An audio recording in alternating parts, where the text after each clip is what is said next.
اعوذ باللہ من الشیطان الرجیم بسم اللہ الرحمن الرحیم۔ سامعین و حاضرین اور بالخصوص میرے استاد محترم حضرت علامہ مولانا مفتی وسیم اختر قادری صاحب، السلام علیکم ورحمۃ اللہ وبرکاتہ۔ جیسا کہ آپ تمام حضرات کے علم میں ہے کہ آج ایک مرحومہ کے اظہار ثواب کے لیے ہم سب یہاں اکٹھے ہوئے ہیں، اور جب سے ہمارے یہاں بیٹھے ہوئے ہیں اور جس نے بھی ثنا خوانی کی ہے، نعت پڑھی ہے، آپ جتنے بھی لوگ بیٹھے ہوئے ہیں تمام احباب، تو آپ خاموشی کے ساتھ بیٹھے ہوئے ہیں۔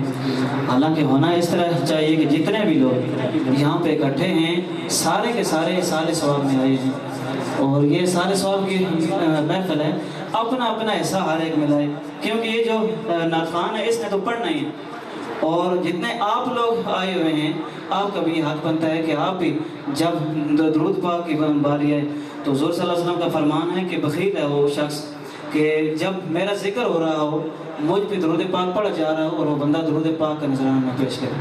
حضور صلی اللہ علیہ وسلم نے ایسے شخص کو بخیل فرمایا۔ تو ادھر تمام احباب جتنے بھی آئے پڑھنے کے لیے، اور سب نے کہا کہ مل کے درود پاک پڑھیں، لیکن ہم خاموش ہوتے ہیں۔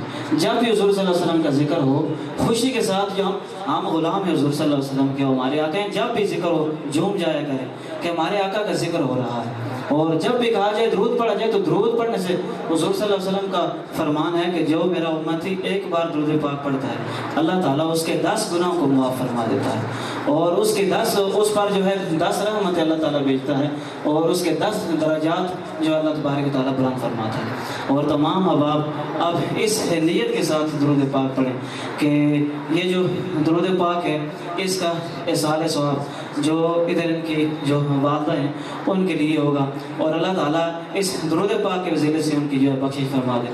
اور تمام احباب مل کے باواز بدم کریم آقا صلی اللہ علیہ وسلم کی بارگاہ میں درود پاک کا نذرانہ پیش کیجیے۔ صلی اللہ یا رسول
فرشتے سارے کے سارے درود پڑھتے ہیں، فرشتے سارے کے سارے درود پڑھتے ہیں، اور میرے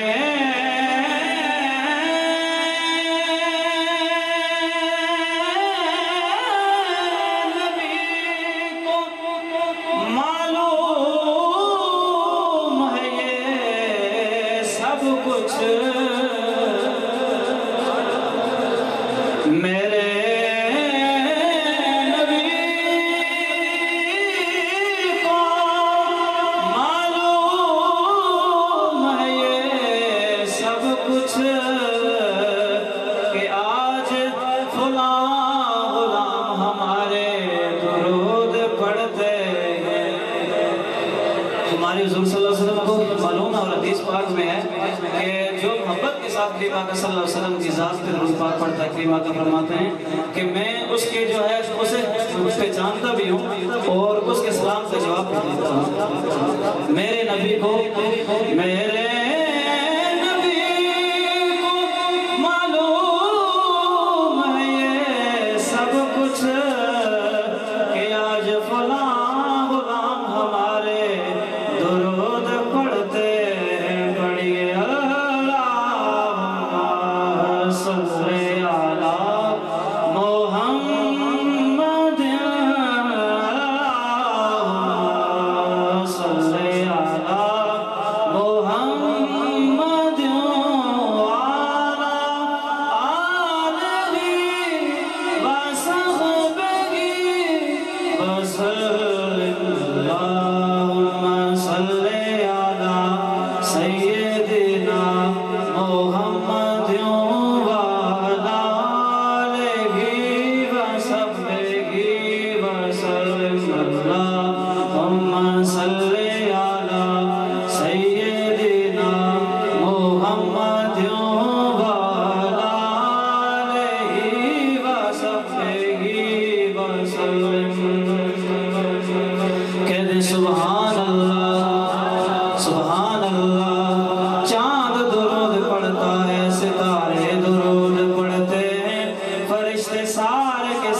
سبحان اللہ مدینے جا کے سبھی کو قرار ملتا ہے اور درود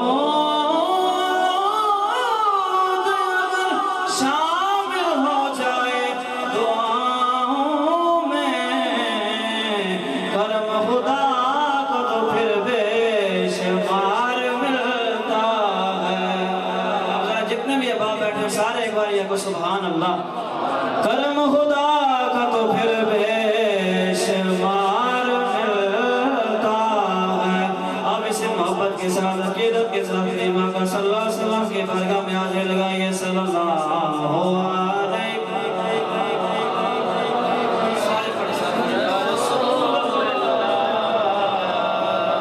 وسلم علیکہ یا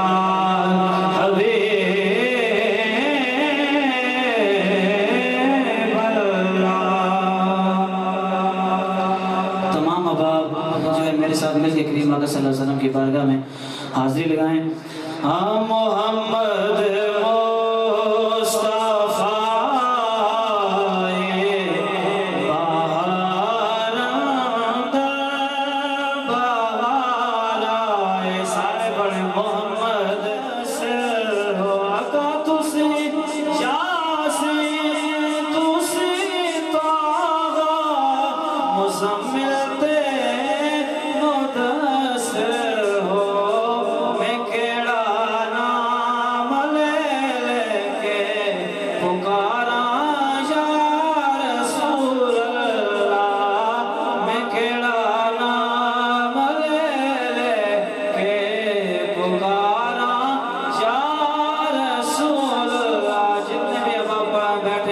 سارے پڑھ لیں کہ تسی آئے تھے کھڑ پیاں بہار یا رسول اللہ دلاں دا چین پایا بے قرارا یا رسول اللہ۔ ماشاءاللہ سبحان اللہ۔ یہ تھے بھائی فہیم صاحب، بڑے ہی خوبصورت انداز میں گلۂ عقیدت پیش فرما رہے تھے۔ بس وقت کی کمی ہے، کچھ دوست احباب دور دراز سے بھی آئے تو بڑی دیر ہو گئی ہے۔ محفل تو ہم نے 11 بجے شروع کرنی تھی، لیکن بلا تاخیر میں دعوت خطاب دوں گا جناب حضرت علامہ اور مفتی جناب محمد وسیم صاحب مدظل العالی، آپ آئیں اور اپنے بیان حسنہ سے ہمارے دلوں کو مستفیض فرمائیں۔ آپ کے اندر سے آپ لوگوں نے تھوڑا سا بیداری کا ثبوت دینا ہے۔ نعرہ تکبیر، نعرہ تکبیر، ناراض نہیں ہونا۔ یہ جتنے ساتھی بیٹھے تھوڑے سے آگے آ جائیں، مہربانی ہے پلیز تھوڑے آگے آ جائیں، آپ بھی تھوڑے آگے آ جائیں، تھوڑے آگے آ جائیں، یہ دیوار چھوڑ دیں بھائی، سفر صاحب آگے آ جائیں تھوڑا، محفل کا ذوق بننا چاہیے۔ نعرہ تکبیر، نعرہ رسالت، نعرہ رسالت، ماشاءاللہ ماشاءاللہ۔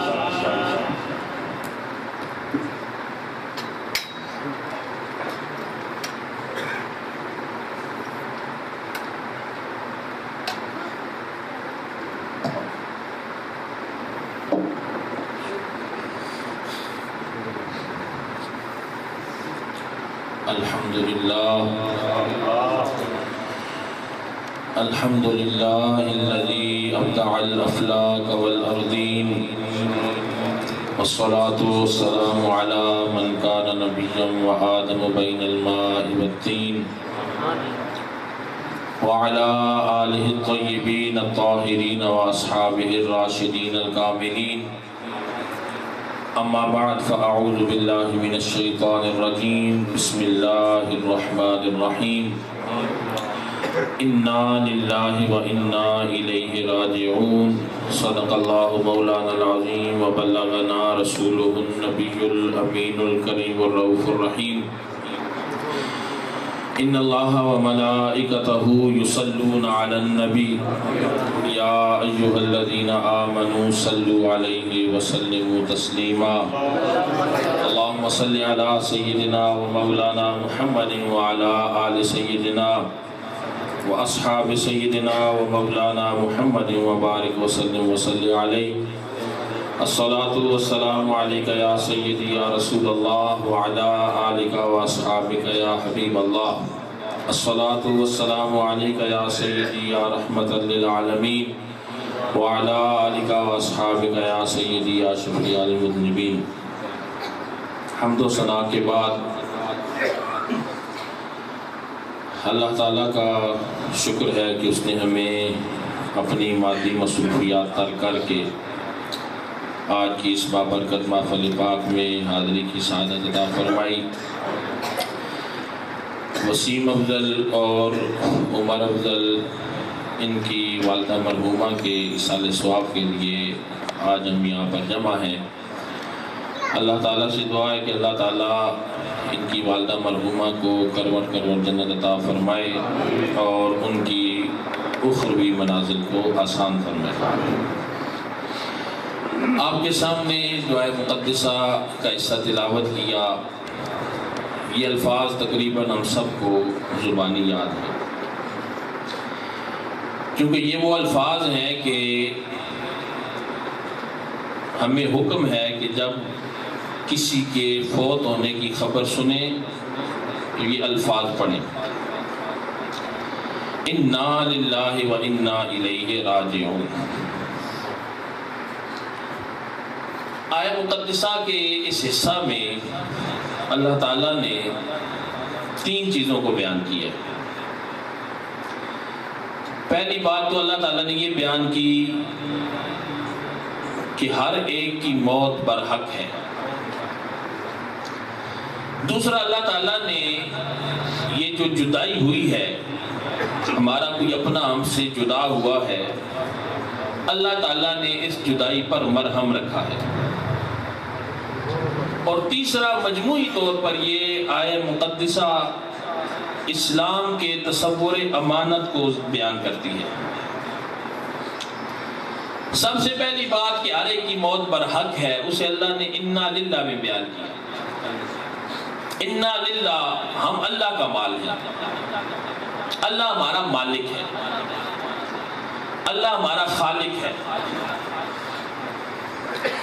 اللہ ہمارا مالک ہے۔ اور آپ کو پتا ہے کہ مالک کو اختیار ہوتا ہے کہ اپنی چیز کو جہاں چاہے رکھے، جہاں اس کی مرضی ہو وہ رکھتا ہے۔ آپ بازار میں جاتے ہیں، دکان سے صوفہ خرید کر لاتے ہیں، آپ کے گھر کے 4 کمرے ہیں، آپ 1 مہینہ اس صوفے کو 1 کمرے میں رکھتے ہیں، اگلے مہینے اس صوفے کو اٹھا کر 7 والے کمرے میں رکھ دیتے ہیں، اس سے اگلے مہینے 3رے کمرے میں، اس سے اگلے مہینے 4تھے کمرے میں۔ کوئی آپ کو یہ کہہ سکتا ہے کہ آپ زیادتی کر رہے ہیں؟ نہیں کہہ سکتا۔ کیوں؟ اس لیے کہ آپ مالک ہیں، صوفہ بھی آپ کا، کمرے بھی آپ کے، آپ کا جہاں جی چاہے آپ اپنی چیز رکھیں۔ بلا تشبیہ و بلا مثال اللہ ہمارا مالک ہے، ہم اس کے بندے ہیں۔ اللہ کی جہاں مرضی ہو اللہ اپنے بندے کو رکھے، اللہ کی مرضی ہو تو اللہ اس جہان میں رکھے، اللہ کی مرضی ہو تو اللہ اپنے بندے کو اگلے جہان میں دے جائے۔ اس لیے اگر کسی کی چڑھتی جوانی میں موت آئے تو پھر بھی زیادتی نہیں ہے، اس کی موت بھی برحق ہے۔ اگر کوئی 70-80 سال گزار کر دنیا سے گیا، اس کی موت بھی برحق ہے۔ کسی کو اللہ نے 10-15 سال بعد بچہ عطا کیا اور عطا کرنے کی کچھ عرصے بعد لے لیا واپس، اس کی موت بھی برحق ہے، کیونکہ انا للہ، ہم اللہ کا مال ہے۔ ایک تو اللہ تعالیٰ نے اس بات کو بیان کیا کہ ہر ایک کی موت برحق ہے۔ دوسرا، اللہ تعالیٰ نے یہ جو عارضی جدائی ہوئی ہے مرنے والے سے، اللہ نے اس جدائی پر مرہم رکھا۔ وہ کیسے؟ فرمایا وَإِنَّا إِلَيْهِ رَاجِعُونَ، بے شک ہم بھی اللہ کی طرف لوٹ کر جانے والے ہیں۔ جو ہم سے جدا ہو گیا، اب اس سے ملنے کے 2 طریقے ہیں۔ ایک طریقہ یہ ہے کہ وہ ہمارے پاس واپس آ جائے، یہ تو اللہ کا قانون نہیں ہے کہ جو چلا گیا اسے واپس نہیں آنا۔ دوسرا طریقہ یہ ہے کہ ہم اس کے پاس چلے جائیں۔ اللہ نے اس دوسری بات کو بیان کیا کہ جو تم سے جدا ہوا ہے یہ ہمیشہ کے لیے جدا نہیں ہوا، جہاں وہ گیا ہے کچھ عرصے بعد تم نے بھی وہاں چلے جانا ہے۔ ایئرپورٹ پر کچھ لوگ جاتے ہیں اپنے فیملی ممبر کو الوداع کرنے، باپ بھی ساتھ ہے، ماں بھی ساتھ ہے، بہنیں بھی ساتھ ہیں، بھائی بھی ساتھ ہیں۔ جب الوداع کرنے کا وقت آتا ہے تو سارے رو رہے ہوتے ہیں، لیکن ایک بھائی کھڑا مسکرا رہا ہوتا ہے۔ اس سے پوچھا جائے کہ یہ سارے کیوں رو رہے ہیں؟ وہ کہتے ہیں یہ اس لیے رو رہے ہیں کہ یہ جدا ہو رہا ہے ان سے، کوئی پتہ نہیں ملاقات ہو یا نہ ہو۔ اس سے پوچھا جائے کہ تو اس کا کیا لگتا ہے؟ وہ کہتا ہے یہ میرا بھائی ہے، تو کیوں نہیں رو رہا؟ وہ کہتا ہے میں اس لیے نہیں رو رہا کہ جہاں یہ جا رہا ہے 10 دن بعد میری بھی ٹکٹ ہے اس علاقے کی، میں نے 10 دن بعد اس کے پاس چلے جانا ہے، اس لیے میں قرار میں ہوں، تسلی ہے مجھے کہ یہ جدائی عارضی ہے۔ تو فرمایا وَإِنَّا إِلَيْهِ رَاجِعُونَ، ہم اللہ کا مال ہیں اور ہم نے اللہ کے پاس ہی واپس لوٹ کر جانا ہے۔ روایات میں یہاں تک آتا ہے، شرح الصدور کے اندر کئی روایات موجود ہیں، جب بندہ اس دنیا سے جاتا ہے اس کی روح پرواز کرتی ہے، اس کے اپنے فوت شدہ رشتہ دار ان کی روحیں اس کے استقبال کے لیے جمع ہوتی ہیں، وہ اس کا استقبال کرتی ہیں، وہ اس سے دنیا والوں کے حالات پتہ کرتی ہیں، فلاں کا کیا حال ہے، فلاں کا کیا حال ہے، یہ ساری باتیں وہ پوچھتی ہیں۔ تو اللہ تعالیٰ نے آیہ مقدسہ کے حصے میں اس عارضی جدائی پر مرہم رکھا کہ اگر تمہاری والدہ تم سے جدا ہو گئی، والد تم سے جدا ہو گیا، بیٹا تم سے جدا ہو گیا، تو پریشان نہ ہو، جہاں وہ گیا ہے کچھ عرصے بعد تم نے بھی اس کے پاس چلے جانا ہے۔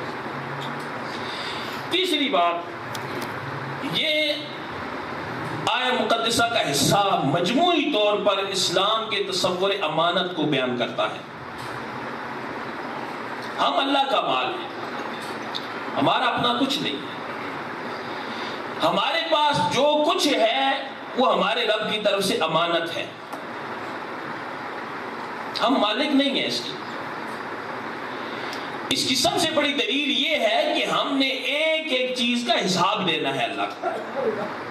ثم لتسألن یومئذ عن النعیم، اللہ فرماتا ہے پھر تم سے ساری نعمتوں کے بارے میں سوال کیا جائے گا، پوچھا جائے گا۔ اور یہ بات ان پڑھ سے ان پڑھ بندہ بھی جانتا ہے کہ جو مالک ہوتا ہے وہ حساب نہیں دیتا، مالک حساب لیتا ہے۔ جب ہم نے ہر چیز کا اپنے رب کو حساب دینا ہے، اس کا مطلب ہے کہ ہم مالک نہیں ہیں، ہمارے پاس یہ ساری چیزیں امانت ہیں۔ ہم سب سے زیادہ ملکیت، اگر ملکیت کا دعویٰ کر سکتے ہیں تو اپنے 5-6 فٹ کے وجود پر کر سکتے ہیں کہ یہ ہمارا ہے، حالانکہ غور کریں تو یہ بھی ہمارا نہیں ہے، ہمارا یہ وجود بھی ہمارا نہیں ہے، یہ بھی اللہ کی امانت ہے۔ اسی وجہ سے ہم اپنا گردہ کسی کو ڈونیٹ نہیں کر سکتے، اپنا عضو کوئی بیچ نہیں سکتے، ہم مرتے وقت یہ وصیت نہیں کر سکتے کہ میری آنکھیں نکال کے فلاں کو لگا دینا۔ کیوں؟ اس لیے کہ بندہ بیچتا وہ چیز ہے جس کا مالک ہوتا ہے، بندہ ڈونیٹ وہ چیز کرتا ہے جس کا بندہ مالک ہوتا ہے۔ ہم مالک نہیں ہیں، جب مالک نہیں ہیں تو ہم اپنے جسم میں یہ تصرف بھی نہیں کر سکتے، ہم اپنے آپ کو زخم نہیں لگا سکتے، ہم خودکشی نہیں کر سکتے، ہم اتنا ہی تصرف کر سکتے ہیں جتنا مالک نے ہمیں اجازت دی ہے۔ اپنے آپ کو زخم لگانے کی مالک نے اجازت نہیں دی، خودکشی کرنے کی مالک نے اجازت نہیں دی۔ تو یہ آیت مقدسہ اس بات کو بھی بیان کرتی ہے کہ ہمارا اپنا کچھ نہیں ہے، جو کچھ ہے وہ ہمارے رب کا ہے۔ جب اپنا کچھ نہیں ہے تو پھر انسان کو تکبر بھی زیبا نہیں دیتا۔ جب اپنا ہے ہی کچھ نہیں، جب کسی چیز کے مالک ہی نہیں ہے تو پھر تکبر کس چیز کا؟ اس لیے اللہ تعالیٰ نے فرمایا کہ یہ کبریائی میری چادر ہے، جس جس نے یہ لینے کی کوشش کی میں اسے ذلیل کر دوں گا. میرے حضور نے فرمایا جس کے دل میں رائی کے دانے کے برابر بھی تکبر ہوا اللہ اسے مرنے سے پہلے ضرور ذلیل کرے گا. جب ہمارا کچھ ہے ہی نہیں تو پھر تکبر کس چیز کا؟ دیکھیں نا کئی بندوں کی گردن میں سریے ہوتے ہیں, کچھ مال آ جائے نا پھر سریا آ جاتا ہے گردن میں, جو مال بڑھتا جاتا ہے وہ سریا بھی موٹا ہوتا جاتا ہے. حالانکہ اس کو غور کرنا چاہیے کہ تیرا تو یہ ہے ہی نہیں, یہ تو رب کی عطا ہے. جو رب عطائیں بڑھا رہا ہے تیری گردن تو جھکنی چاہیے تھی. تکبر شیطان نے کیا تھا, پھر اس کا کیا حال ہوگا؟ اللہ نے جب فرمایا کہ جھک جاؤ آدم کے آگے, اسجدوا لآدم فسجد الملائکۃ کلهم اجمعون الا ابلیس, سارے جھک گئے سارے فرشتے, شیطان اکڑ گیا. اللہ نے وجہ پوچھی تو نے کیوں نہیں سجدہ کیا جب میں نے حکم دیا تھا؟ اس نے تکبر کا اظہار کرتے ہوئے کہا انا خیر منہ, میں سے اچھا ہوں, میں سے افضل ہوں. دلیل کیا ہے؟ خلقتنی من نار وخلقتہ من طین. اس نے دلیل دی یا اللہ تو نے مجھے آگ سے بنایا, اسے مٹی سے بنایا.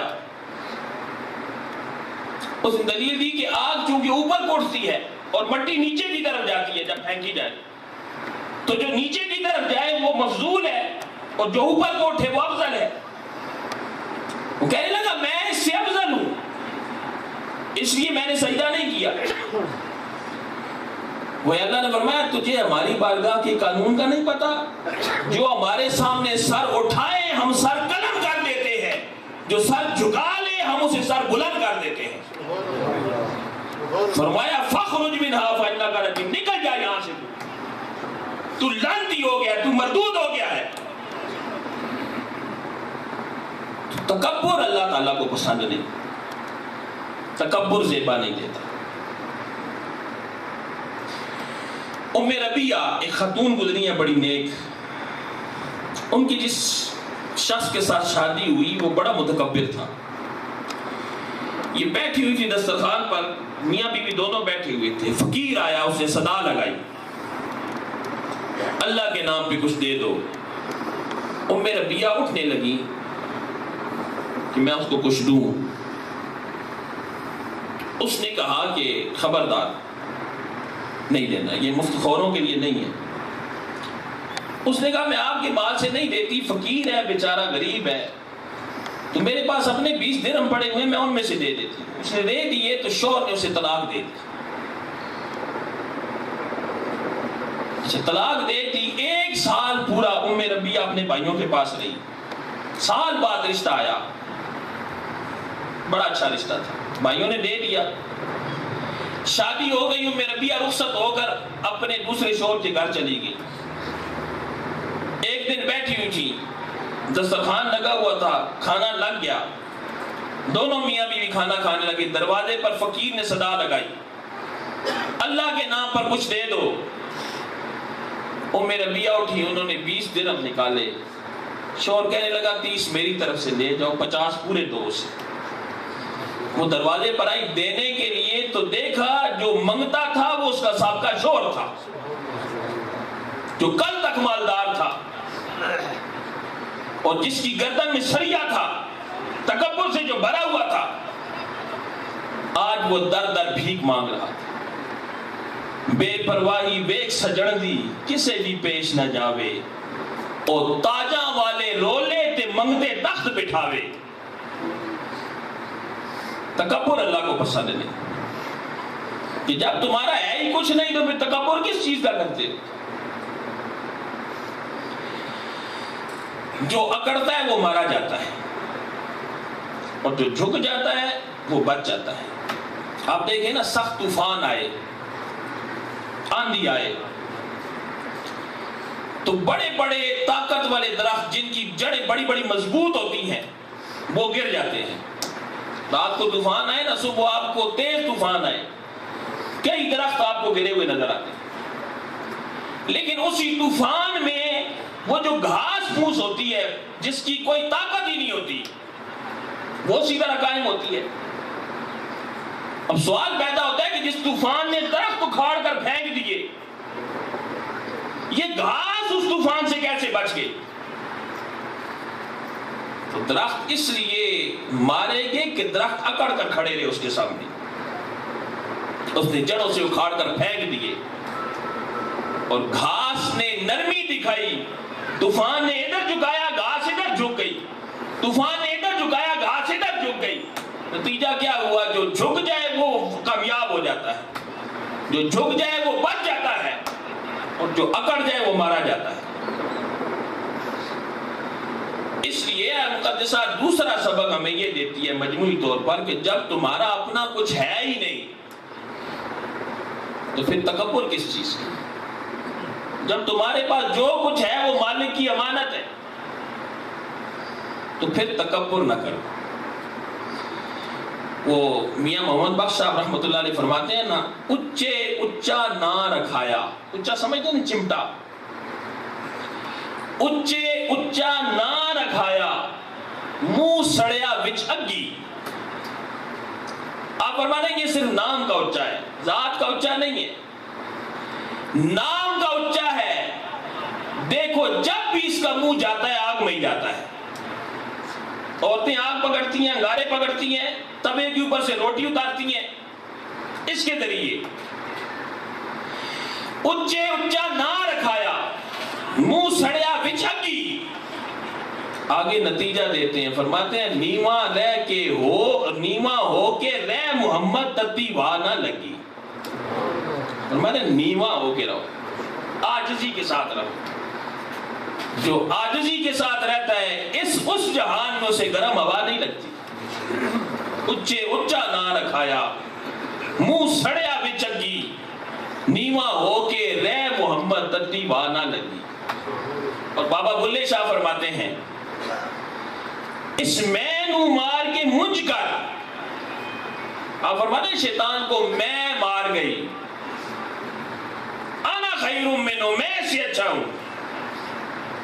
فرماتے ہیں شیطان کو میں مار گئی, اس میں نو مار کے منج کر, نکیاں کر کے کٹ. منجی کرنا بھی اس چیز کو چھوٹا کرنا ہوتا ہے, چھوٹا چھوٹا کرنا. لیکن فرماتے ہیں صرف منج کرنا ہی کافی نہیں ہے, اس میں کا نام و نشان مٹا دے. اس میں نو مار کے منج کر تے نکیاں کر کے کٹ. پھر کیا ہوگا؟ فرماتے ہیں پھر بڑے خزانے رب دے جویں چاہویں ہوئے لٹ. جب میں مر جائے گی تو اللہ اپنے خزانے تیرے حوالے کر دے گا. یہ جو اولیاء کاملین ہیں انہوں نے میں ماری ہوتی ہے, یہ میں کو قریب نہیں آنے دیتے, میں انہوں نے مار دی ہوتی ہے. پھر کیا ہوتا ہے؟ اللہ اپنے خزانے نے عطا فرما دیتا ہے.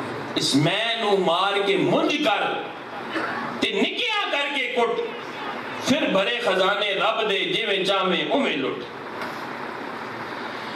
تیسری بات مجموعی طور پر یہ آیت مقدسہ کیا بیان کرتی ہے؟ تیسری بات یہ کہ جب سب کچھ تمہارے پاس امانت ہے تو پھر اس امانت کا خیال رکھنا ہے. جس کے پاس امانت رکھوائی جائے نا وہ اس امانت کا خیال رکھتا ہے. میرے حضور نے فرمایا کلکم راعن وکلکم مسئول عن رعیتہ. تم میں سے ہر ایک نگہبان ہے, ہر ایک رعایا والا ہے, اور ہر ایک سے اس کی رعایا کے بارے میں اللہ سوال کرے گا. ہماری بیوی, ہمارے بچے, ہمارے ماتحت, اگر اور کچھ نہیں تو کم از کم اپنے 5-6 فٹ وجود کی نگہبانی یہ ہمارے ذمے ہے. اس کے بارے میں اللہ سوال کرے گا. اور کیسے سوال ہوگا؟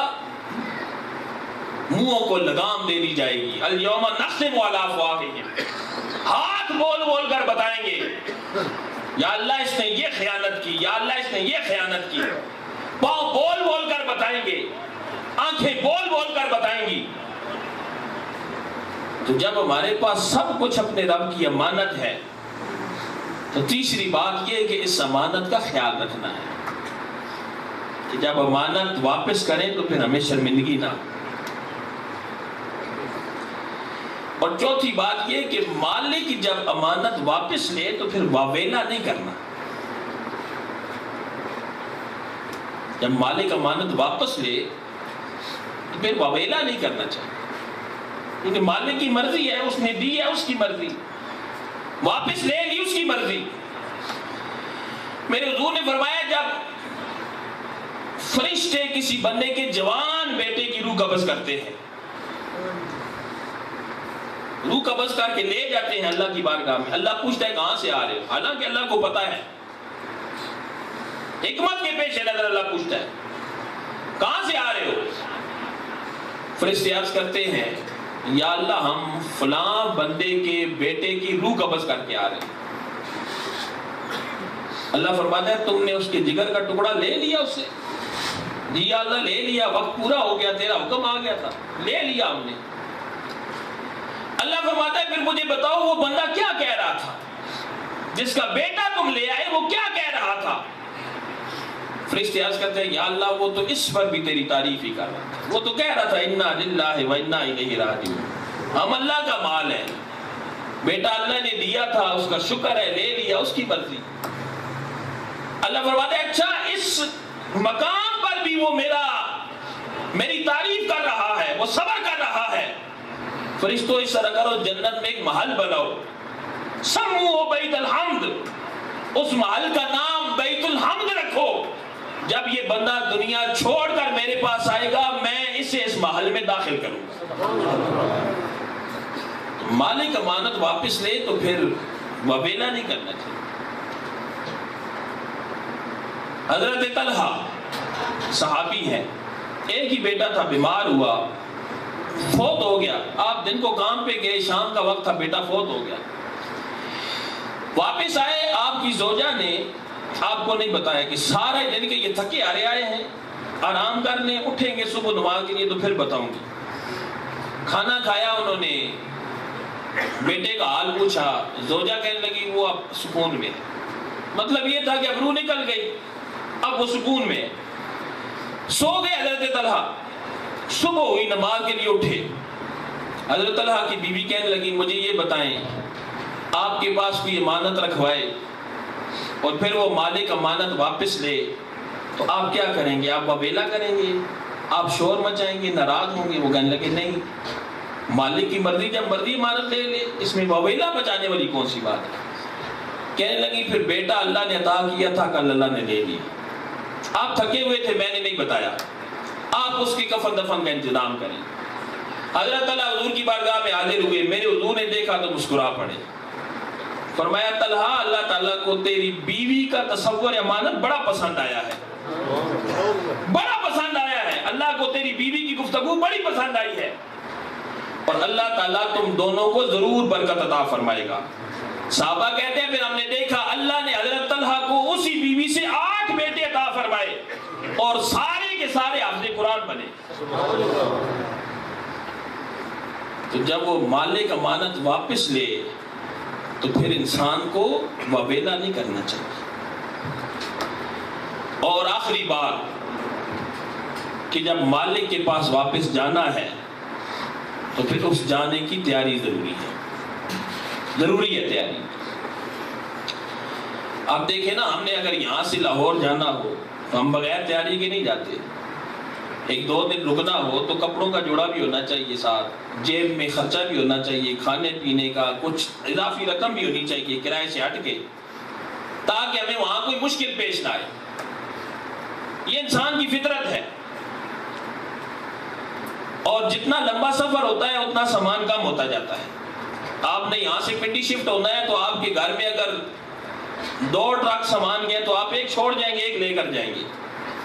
یہاں سے آپ نے کراچی شفٹ ہونا ہے تو سامان اور کم ہو جائے گا، اور یہاں سے آپ نے اگر دوسرے ملک میں جانا ہے تو پھر 1 یا 2 بریف کیس ساتھ جاتے ہیں۔ اور جب اس دنیا سے جانا ہو تو وہ 2 بریف کیس بھی ساتھ نہیں جاتے، بندہ اکیلا جاتا ہے۔ اللہ فرماتا ہے وَلَا تَنْسَ نَصِيبَكَ مِنَ الدُّنْيَا، اے بندے دنیا میں نے جو تیرا حصہ رکھا ہے نا اس کو نہ بھولنا، اس کو یاد رکھنا۔ امام سیوطی فرماتے ہیں یہاں حصے سے مراد کفن ہے۔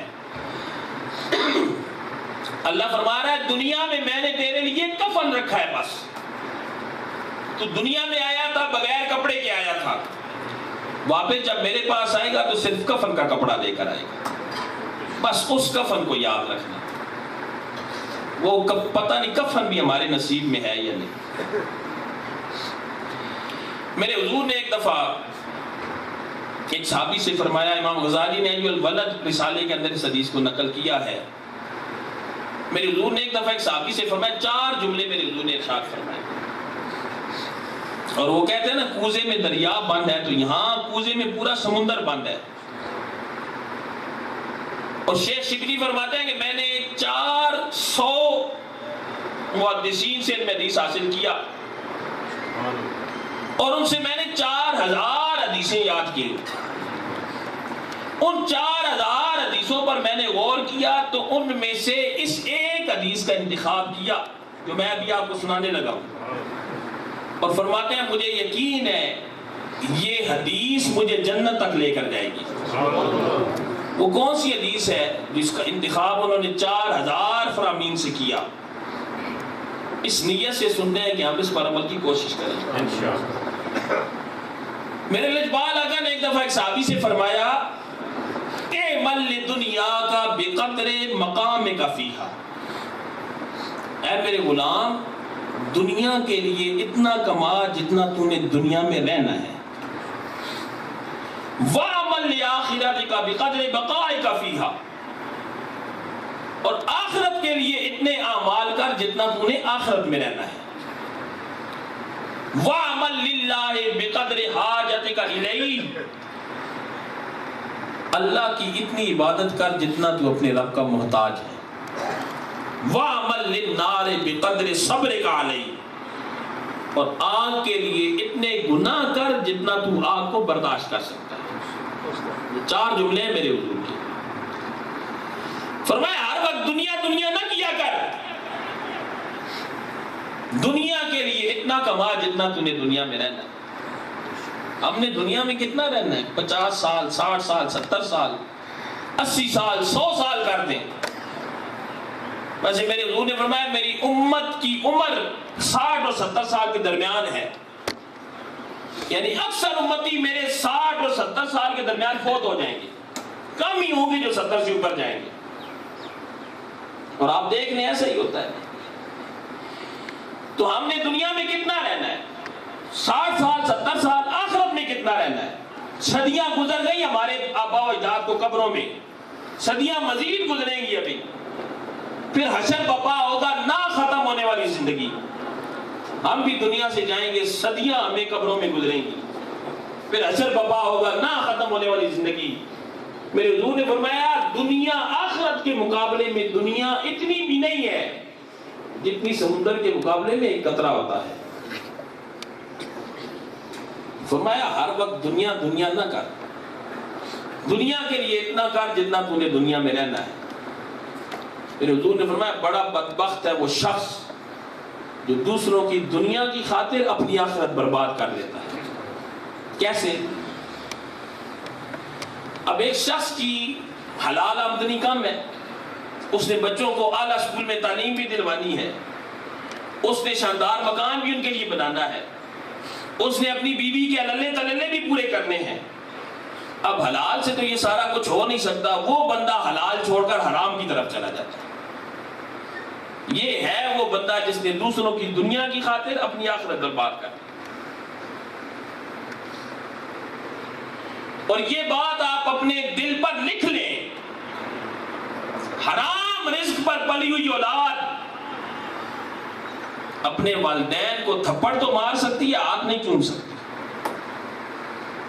آپ دیکھ لیں، گرد و پیش میں جائزہ لے لیں، جنہوں نے رزق کی حلت کا اہتمام نہیں کیا آج ان کی اولاد ان کے گلے پڑتی ہے، ان کو آنکھیں دکھاتی ہے۔ جنہوں نے رزق کی حلت کا اہتمام کیا، آج اس دور میں بھی ان کی آنکھوں میں حیا موجود ہے. ان کی اولاد ان کے سامنے سر نہیں اٹھاتی کیونکہ ان کے رگوں میں حلال گردش کر رہا ہے. میرے حضور نے فرمایا حشر کا دن ہوگا، لوگ حساب کتاب کے لیے کھڑے ہوں گے. اللہ ایک بندے سے فرمائے گا جا تو بغیر حساب کے جنت پہ چلا جا. یہ کون سا بندہ ہوگا؟ حضور نے فرمایا جس کے گھر میں کھانے والے زیادہ تھے، آمدنی کم تھی، اس نے روکھی سوکھی کھا کے گزارا کیا، اولاد کو حرام نہیں کھلایا. میرے حضور نے فرمایا اللہ سے فرمائے گا جا تو بغیر حساب کے چلا جا.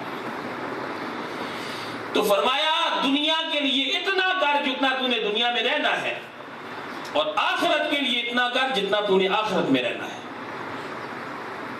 اللہ کی اتنی عبادت کر جتنا تو اپنے رب کا محتاج ہے. ہم سانس اندر لے کر جائیں پھر بھی رب کے محتاج ہیں، سانس باہر نکالیں پھر بھی رب کے محتاج ہیں.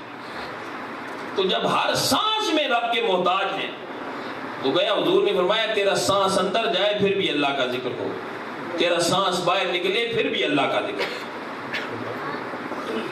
اور فرمایا آگ کے لیے اتنے گناہ کر جتنا تو آگ کو برداشت کر سکتا ہے.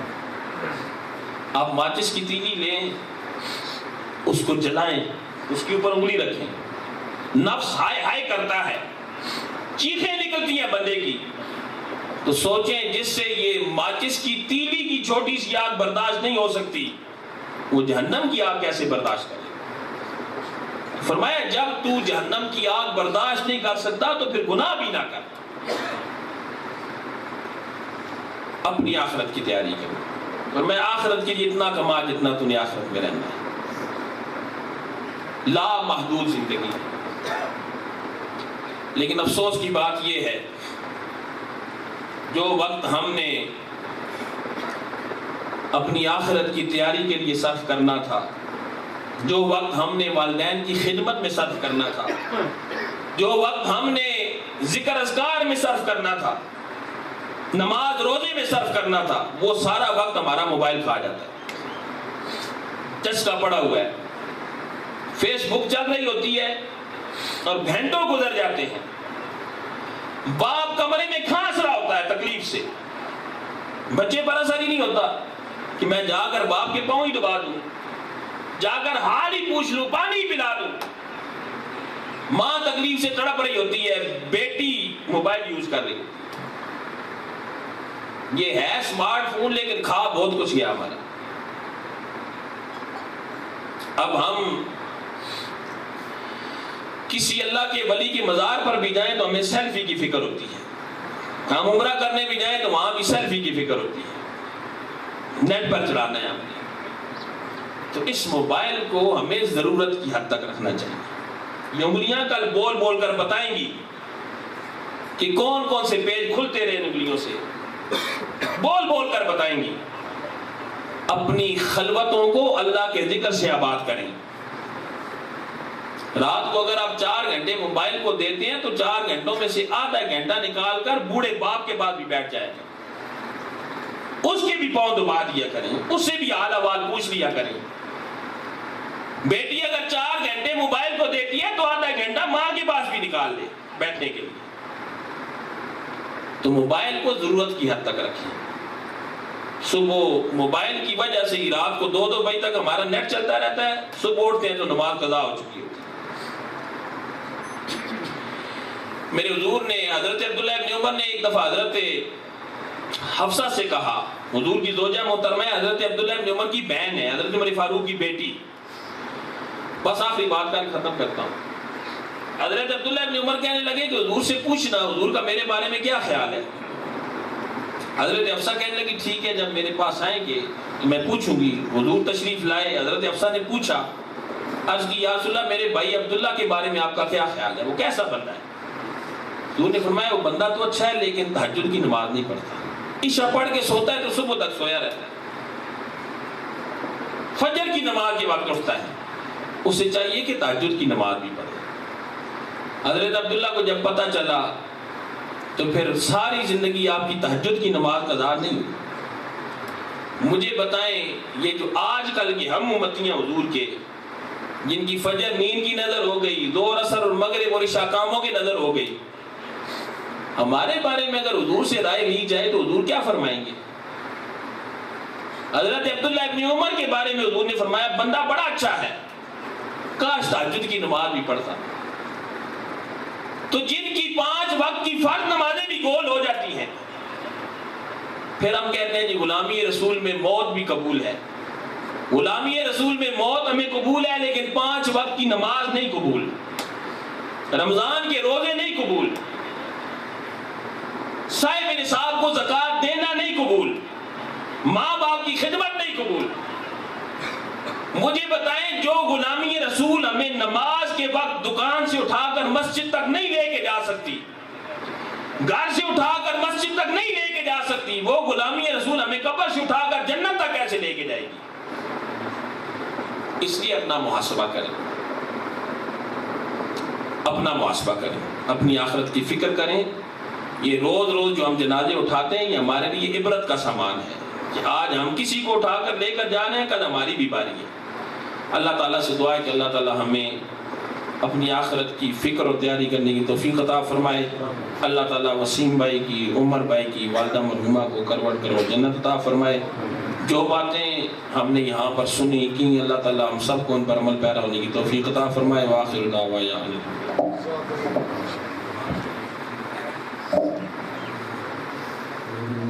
من الشیطان الرجیم بسم اللہ الرحمن الرحیم اللهم صل على سيدنا ومولانا محمد وعلى آل سيدنا ومولانا محمد وبارك وسلم وصلوا عليه بسم الله الرحمن الرحيم قل يا أيها الكافرون لا أعبد ما تعبدون ولا أنتم عابدون ما أعبد ولا أنا عابد ما عبدتم ولا أنتم عابدون ما أعبد لكم دينكم ولي دين بسم الله الرحمن الرحيم قل هو الله أحد الله الصمد لم يلد ولم يولد ولم يكن له كفوا أحد بسم الله الرحمن الرحيم قل هو الله أحد الله الصمد لم يلد ولم يولد ولم يكن له كفوا أحد بسم الله الرحمن الرحيم قل هو الله أحد الله الصمد لم يلد ولم يولد ولم يكن له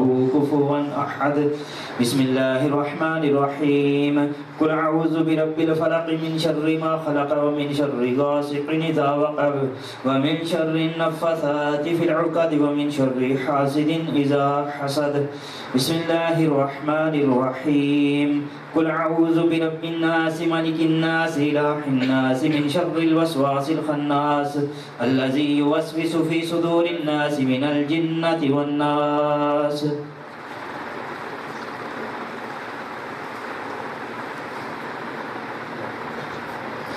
بسم الله الرحمن الرحيم الحمد لله رب العالمين الرحمن الرحيم مالك يوم الدين إياك نعبد وإياك نستعين اهدنا الصراط المستقيم صراط الذين أنعمت عليهم غير المغضوب عليهم ولا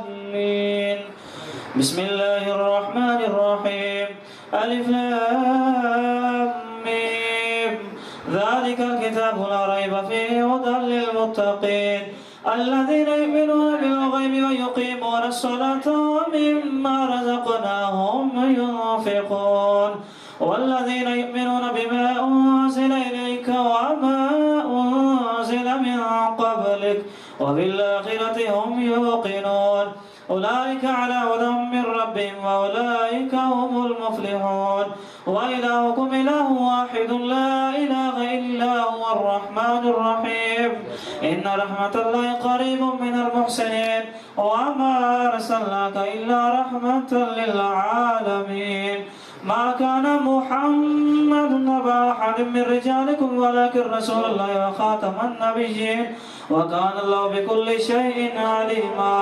ببركته إن الله وملائكته يصلون على النبي يا أيها الذين آمنوا صلوا عليه وسلموا تسليما اللهم صل على سيدنا مولانا محمد وعلى آل سيدنا مولانا محمد وبارك وسلم وسلوا عليه صلاة وسلام عليك يا سيدي يا سيدي يا رسول الله وعلى آلك وأصحابك يا حبيب الله سبحان ربك رب العزة عما يصفون وسلام على المرسلين والحمد لله رب العالمين.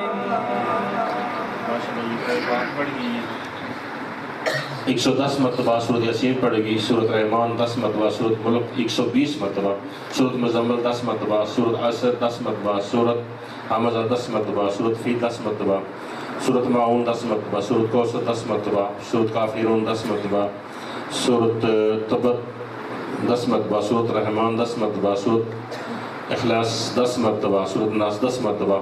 اور ماشاءاللہ مکمل جو قرآن کریم پڑھے گئے ہیں وہ 29 قرآن پاک جو ہے مکمل ہوئے ہیں. اور سورۃ یاسین دوبارہ 111 مرتبہ پڑھیے، منفرق پارے 20 ہیں. سورۃ اخلاص پھر جو ہے 50 مرتبہ پڑھیے. کلمہ طیبہ 1.25 لاکھ مرتبہ پڑھا گیا ماشاءاللہ. یا عزو یا اللہ ذکر کیا گیا 1.25 لاکھ مرتبہ. یا کریم یا اللہ 1.25 لاکھ مرتبہ. یا جبار یا اللہ، یا ستار یا اللہ، یا غفار یا اللہ، یا حی یا قیوم، یا رحمان یا رحیم، یہ ساری کلمہ پاک 1.25 لاکھ مرتبہ پڑھی گئی ہے. درود پاک لاتعداد جو پہلے تھا وہ اب جو ہے ماشاءاللہ مفتی صاحب نے 30,000 مرتبہ درود پاک بدعت کرایا ہے. سورۃ یاسین جو ہے پھر دوبارہ 10 مرتبہ پڑھی گئی ہے. درود تاج 10 مرتبہ پڑھا گیا ہے. اور نفی اثبات کلمے کا ذکر جو ہے 2000 مرتبہ ہوا ہے. اللہ پاک کی حضور دعا کرتے ہیں اللہ قبول و منظور فرمائے. وسیم بھائی دعا کریں.